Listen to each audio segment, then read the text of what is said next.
ស្វាគមន៍ពុកម៉ែបងប្អូនទាំងអស់គ្នាដែលបានចូលមកទស្សនានៅតម្រុយឆ្នោតអាវងរបស់យើងខ្ញុំដែលនៅថ្ងៃនេះផងដែរក៏បានយកលេខថ្មីទៀតហើយក៏ដូចជាលេខឆុតដើម្បីយកមកធ្វើការចែកជាតម្រុយឆ្នោតអាវងជូន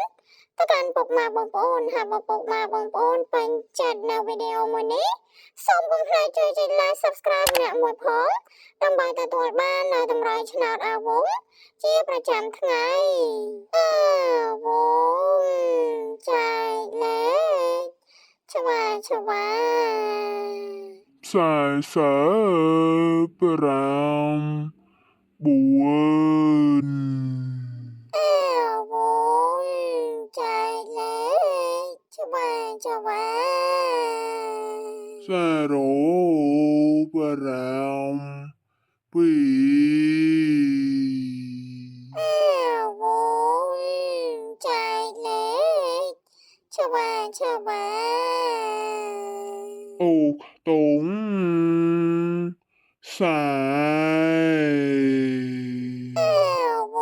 ងចែកលេខឆ្វា